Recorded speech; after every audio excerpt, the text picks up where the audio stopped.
श्रीपादराजं शरणं प्रपद्ये। श्रीसिद्धमङ्गलस्तोत्रम् श्रीमदनन्ता श्रीविभूषिताप्पललक्ष्मी नरसिंहराजा। जय विजयी भव दिग्विजयी भव श्रीमदखण्डा श्रीविजयी भव। श्रीविद्याधरी राधसुरेखा श्रीराखीधर श्रीपादा। जय विजयी भव दिग्विजयी भव श्रीमदखण्डा श्रीविजयी भव। माता सुमती वात्सल्यामृता परिपोषित जय श्रीपादा। जय विजयी भव दिग्विजयी भव श्रीमदखण्डा श्रीविजयी भव। सत्य ऋषीश्वर दुहितानन्दन बापनार्यनुत श्रीचरणा। जय विजयी भव दिग्विजयी भव श्रीमदखण्डा श्रीविजयी भव। सवितृकाठकचयन पुण्यफल भारद्वाजा ऋषिगोत्रा सम्भवा। जय विजयी भव दिग्विजयी भव श्रीमदखण्डा श्रीविजयी भव। दो चौपाति देव लक्ष्मी घन संख्या बोधित श्रीचरणा। जय विजयी भव दिग्विजयी भव श्रीमदखण्डा श्रीविजयी भव। पुण्यरूपिणी राजमाम्बसुतगर्भ पुण्यफल संजाता। जय विजयी भव दिग्विजयी भव श्रीमदखण्डा श्रीविजयी भव। सुमती नंदन नरहरि नंदन दत्त देव प्रभु श्रीपादा। जय विजयी भव दिग्विजयी भव श्रीमदखण्डा श्रीविजयी भव। पीठिकापुर नित्य विहारा मधुमति दत्ता मंगलरूपा। जय विजयी भव दिग्विजयी भव श्रीमदखण्डा श्रीविजयी भव। इति श्री सिद्धमंगलस्तोत्रम् శ్రీపాద శ్రీవల్లభ చరితామృతం అధ్యాయం 39 నాగేంద్ర శాస్త్రితో సమాగమము. మేము కాలనాగు యొక్క మణిని స్వీకరించి ప్రయాణమును సాగించుచుట్టిమి. మాకు శ్రీ పీఠికాపురమును ఎప్పుడు సందర్శించదమాయని తపన మెండు కాసాగెను. కాలనాగుల స్వరూపము. మేము ఒక బ్రాహ్మణుని ఇంట ఆతిథ్యమును స్వీకరించితిమి. ఆ బ్రాహ్మణుని పేరు నాగేంద్ర శాస్త్రి. అతడు మంత్రశాస్త్రమును తెలిసినవాడు. వారి ఇంట ఎన్నయో నాగుపాములు తిరుగుచుండును. కాని అవి ఎవరికిని హాని చేయవు. నాగుపాములను వారు తమ కన్న బిడ్డల వలె చూచుకొందురు. అవి వారి దేహములపై యథేచ్ఛగా తిరుగుచుండును. దివ్య నాగులకు మణి ఉండును. అనేక సంవత్సరములు అతడు నాగోపాసన చేసెను. అతడు కాలనాగు యొక్క మణిని పూజార్థము పొందదలచి నాగదేవతను ప్రార్థించెను. నాగమణి ప్రభావము. నాగేంద్ర శాస్త్రి: నాయనలారా, నేడు ఎంతయో సుదినము. నేను శ్రీపాదుల వారు 15 సంవత్సరముల బాలుడుగా నుండునప్పుడు శ్రీ పీఠికాపురమునకు పోయి తిని పాదగయా క్షేత్రమును దర్శించి తిని స్వయంభూదత్తుని మెడలో కాలనాగునొక దానిని చూచి తిని దానిపై మణియుండెను. కాలమును శాసించడి నాగులకు కాలనాగులని పేరు. వాటికి ఖచ్చితముగా మణియుండును. ఆ మణి రాత్రిపూట దివ్యకాంతిని ప్రసరింపచేయుచుండును. వాటికి కుండలిని శక్తి ఉండును. అవి మహర్షుల వలె నిరంతరము యోగ ధ్యానమున ఉండుట కద్దు. మానవులకే కాకుండా నాగులకు కూడా రకరకముల స్థితులుండును. కాలనాగులు సాధారణముగా మనుష్యులకు కానరావు. కాలనాగుల ఫనము మీద నుండు నాగమణికి అంగారక గ్రహము నుండి వచ్చు అశుభ స్పందనములను నివారింపచేయు శక్తి ఉండును. ఆయా అశుభ స్పందనములు నాగమణియందు లయమైపోయి దాని నుండి శుభప్రద స్పందనలు వెలువడుచుండును. ఆ మంగళమయ స్పందనలు మంగళగ్రహ పీడితులకు శుభములను ప్రసాదింపచేయగలుగును. జాతకములో మంగళగ్రహము సరిగా లేని ఎడల జీవితములో పోరాటనకరమైన పరిస్థితులుండును. గృహమునందలి వారితో విరోధము, బంధుమిత్రాదులతో విరోధము, రుణబాధ, కన్యలకు యుక్త వయస్సులో వివాహము కాకపోవటయే కాక వృద్ధ కన్యలుగా మిగిలిపోయేడి స్థితి, వివాహమైనను సంతానము లేకపోవుట, ఏ పని ప్రారంభించినను ఎంత సామర్థ్యములున్నను అక్కడకు రాకపోవుట, మున్నగునవి జరుగుచుండును. స్వయంభూదత్తుని దర్శించిన అనంతరము నాలో కాలనాగు యొక్క మణిని సంపాదించి తీరవలననడి ఆకాంక్ష తీవ్రమవసాగెను. ఆ మణిని నేను పొందిన ఎడల జీవితములోని అన్ని స్థాయిలలోనూ విశేషమైన పురోభివృద్ధిని పొందగలిగెదను అను ఆశ మిక్కుటమవసాగెను అని చెప్పసాగెను. శ్రీపాదుల వారి పాదుకా మహిమ, నాగదోష నివారణ నియమములు. నేను నరసింహవర్మ గారి ఇంటి ప్రాంతము నుండి పోవుచుంటిని. శ్రీపాద గురు సార్వభౌములు వారి ఇంటి ప్రాంగణమున లీలా వినోదముగా చెట్లకు నీరు పోయిచున్నారు. శ్రీ నరసింహవర్మ చెట్లకు బోధలను చేయుచుండిరి. వారి ఇంటి ప్రాంగణమున ఔదుంబర వృక్షం ఒకటి ఉండెను. ఆ ఔదుంబర మూలమున నీరు బాగుగా ఇంకుటకు నరసింహవర్మ గారు బోధలను చేయుచుండిరి. ఇంతలో వారి చేతులకు శ్రీపాదుల వారి పాద సాముద్రికముతో కూడిన తామ్ర పాదుకలు లభ్యమాయను. ఆ పాదుకలు 14 బాలుని పాదములకు సంబంధించినంత పరిమాణములో నుండెను. నాగేంద్ర శాస్త్రి, ఇటు రమ్ము అని పిలుపు వినబడెను. నేను ఆశ్చర్యముతో వారి సన్నిధికి ఎగితిని. వర్మగారు ఆ పాదుకలను నారికేల జలముతో కడిగిరి. అవి శ్రీపాదుల వారి పాద పద్మముల కడ నుంచబడినవి. పూజ చేసుకొనుటకు అవి తమకు ఇయ్యబడునని వర్మగారు తలచిరి. కాని శ్రీపాదుల వారి సంకల్పము మరొక విధముగా నుండెను. ఆ పాదుకలను శ్రీపాదుల వారు దయతో నా కొసంగిరి. వారు, నాగేంద్ర శాస్త్రి, నీవు నాగేంద్రుని పీఠమునొకటి స్థాపించి ఈ పాదుకలను పూజ చేసుకొనుము. నీవు కాలనాగులు ధరించడి మరి ఒకటి కావలెనని ఎంతయో కాలము నుండి కోరుకొనుచున్నావు. నీ ఎడల నేను ప్రసన్నుడనైతిని.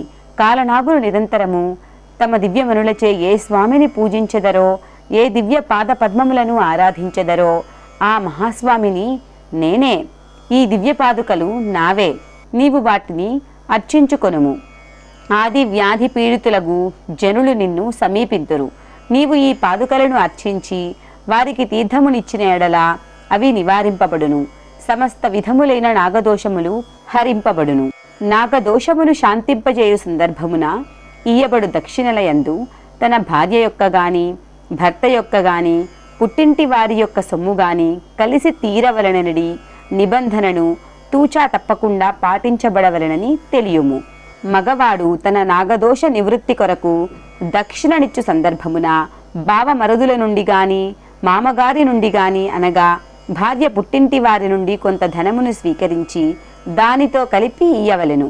స్త్రీ తన నాగదోష నివృత్తి కొరకు దక్షిణనిచ్చు సందర్భమున తన భర్త గృహమునకు సంబంధించిన వారి నుండి కొంత ధనమును స్వీకరించి దానితో కలిపి ఇయ్యవలెను. భార్యాభర్తలు ఉభయులు నాగదోష నివృత్తి కొరకు దానము చేయునడలా ఉభయుల పుట్టింటి వారి సొమ్మును కలిపి ఇయ్యవలెను. భర్త తన స్వార్జితము నుండి, భార్య తన స్త్రీధనము నుండి లభించిన ద్రవ్యమును కలిపి ఇయ్యవలెను. ఒకవేళ కన్య తన నాగదోష పరిహారము కొరకు దానము చేయునడలా తన తండ్రి యొక్క ద్రవ్యమును, అదే విధముగా మీనమామ వరుస అయిన వారి నుండి కొంత ద్రవ్యమును కలిపి ఇయ్యవలెను. ఈ విధముగా చేసిననే నాగదోషము పూర్తిగా నివారింపబడును. నాగదోష పరిహారార్థము ఎవరైనను సరే పుట్టినింటి వారి సొమ్ము కలపనిదే పరిహారము పూర్తి కాదని నిబంధనను ఏర్పరచితిని. నాయన నాగేంద్ర శాస్త్రి, నా యొక్క ఈ వచనములను తూచా తప్పకుండా పాటించుము. లోక కళ్యాణార్థము నీ యొక్క నాగశాస్త్ర వైదుష్యమును ఉపయోగించుము. దత్తారాధకులకు కలిగే విశేష ఫలితము. కాలాంతరమున శంకరభట్టు, ధర్మగుప్తులను వారలు నీ వద్దకు వచ్చెదరు. అంతవరకు నీవారాధించిన నా ఈ దివ్య పాదుకలను వారి కొసంగి వారి నుండి కాలనాగుల యొక్క ఒకానొక దివ్యమణిని నీవు స్వీకరింపుము. శరీర ధర్మములకొక కాలముండును, మనస్సునకొక కాలముండును, ప్రాణమునకొక కాలముండును. ఆత్మ అనునది కాలాతీతముగా నుండును. ఆయా గ్రహ నక్షత్రాదులుండు వరకు ఆయా కాలములుండును. వృద్ధి క్షయములు కాలాధీనముగా జరుగుచుండును. అనేక బ్రహ్మాండములు పుట్టి వృద్ధి నొంది కొంతకాలము స్థితి అందుండి తిరిగి విలయమును పొందుచుండును. ఇది అంతయును కాలమహిమయే. అటువంటి కాలస్వరూపము నా ఆధీనమై ఉన్నది. నన్నారాధించు వారికి కాలపురుషుడు సదా అనుకూలించుచుండును. భూత ప్రేత పిశాచాది మహాశక్తులు కూడా దత్తారాధనను చేయువారిని ఏమియును చేయజాలవు. ఈ సృష్టి ఎందున్న ప్రాణులన్నింటికంటేనూ కూడా నేను బలవంతుడను. నా నుండి బలమును పొంది జీవరాశులు వృద్ధి పొందుచుండును. గర్వముచే మదోన్మత్తులైన ఎడల వారి ఎందున్న నా బలమును ఉపసంహరించెదను. గర్వమును అహంకారమును అన్ని అనర్థ స్వరూపములకును కారణభూతమై ఉండును. నన్ను ఆరాధించుచు సదా జ్ఞప్తియందుంచుకొను వారలు నిత్య సంతుష్టులై ఆనందముతో నుందురు అని విశదపరచిరి. ఆ మహాపురుషులు వర్మగారింట నాకు భోజనము ఏర్పాటు చేసిరి. వర్మగారు అన్నదాన ప్రభువులు. దత్తప్రభువునకు అన్నదానమనిన బహుప్రీతి. ఏ జీవి ఆకలి బాధతో నుండను వారికి కొరతగా నుండును. వారు సర్వభూత హితంకరులు. శ్రీ మహాస్వాముల నుండి సెలవు గైకొని నేను వెడలిపోయి తిని. మీరు చూచెడి ఈ స్థలమున ఆశ్రమమును కట్టుకొంటిని. నా వద్దకు వచ్చిన వారందరకును వారికి తగిన వర్ణాశ్రమ ధర్మములను గూర్చి బోధించుచుందును. ఇంతలో నా భార్య మరణించెను. నేను చింతాక్రాంతుడనైతిని. ఒక మంగలివాని భార్య పాము కాటుచే మరణించెను. నాకు తెలిసిన నాగవిద్య వలన ఆ పామును రప్పించి పాము విషమును తీయించి తిని. అయితే మంగలివాని భార్య తిరిగి ఆ శరీరములో చేరుటకిష్టపడలేదు. ఆమె ప్రాణమయ జగత్తునందు యథేచ్ఛగా విహరించుచు జనులను ఆవహించి వారు దుఃఖించినప్పుడు ఆనందింపవలెనని సంకల్పించెను. మంగలివాడు తన భార్యను బ్రతికించవలసినదని ప్రార్థించెను. అంతట వానితో నేనిట్లంటిని, చనిపోయిన నా భార్య ఆత్మను ఈ శరీరములో ప్రవేశపెట్టెదను. నీవు ఈమెను తల్లిగా భావింపవలెనని అంటిని. అతడు అట్లే ఎనెను. చనిపోయిన నా భార్య యొక్క ఆత్మ మంగలివాని భార్య శరీరములో ప్రవేశపెట్టబడెను. అనగా నా భార్య పునర్జీవితురాలాయను. ఆ మంగలివాని భార్య మహా దుష్టురాలు గయ్యాలి అగుటచే ఆమె శరీరమునందలి సమస్త నాడులను దోషభూయిష్టముగా నుండెను. ఆ దోషభూయిష్టమైన శరీరమునందుండుటకు నా భార్యకు కంపరముగా నుండెను. ఆమెకు శరీరమున మంటలుగా నుండెను. తీవ్రమైన బాధతో నుండెను. ఈ శరీరమును విడిచి వెళ్ళిపోయేదనని ఆమె పదే పదే కోరుకొనుచుండెను. నేనుండు గ్రామమున నాగేంద్ర శాస్త్రి అను బ్రాహ్మణుడు ఒక మంగలివాని భార్యను బ్రతికించి ఆమెతో అక్రమ సంబంధమును కలిగి ఉండి మంగలివానికి చాలా అన్యాయము చేయుచుండెననియు, ఇది చుట్టుప్రక్కల నుండి బ్రాహ్మణ్యమునకు తెలిపి నన్ను కుల బహిష్కృతిని చేయవలెననియు, మంత్రతంత్రములచే లభించడి సొమ్ములో 35 భాగము మంగలివానికి నష్టపరిహారముగానిచ్చి 25 భాగము మాత్రమే శాస్త్రి గారికి ఇయ్యవలెననియు మంగలి కులమునకు చెందిన కుల పెద్దలు తీర్పు చెప్పిరి. నా పరిస్థితి సంకటప్రాయముగా నుండెను. నేను విషయమును వివరించి చెప్పినను నా మాట వినువారు ఎవరునూ లేరు. మరణించిన మంగలి భార్య కొంతమంది ఆడువారి వంటి మీదకు వచ్చి తాను మరణించిన శాస్త్రిగారి భార్యననియు, తాను శరీరమును విడిచియుండిన ప్రేతాత్మననియు, తన భర్త చేయు అకృత్యములను నిలుపుదల చేయవలసిన బాధ్యత మంగలి కుల పెద్దల మీద కలదనియు చెప్పుచుండెను.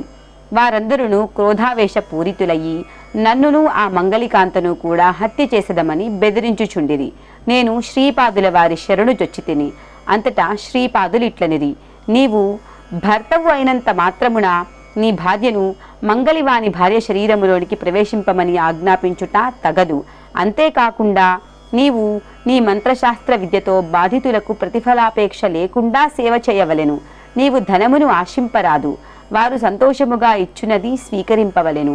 నేను శ్రీపాదుల వారి ఆజ్ఞలను పాటించి తిని. తదుపరి నా భార్య ఆత్మ ఆ శరీరమును వీడెను. ఆ శరీరము దహనము చేయబడెను. శ్రీపాద శ్రీవల్లభులకు జయము జయము.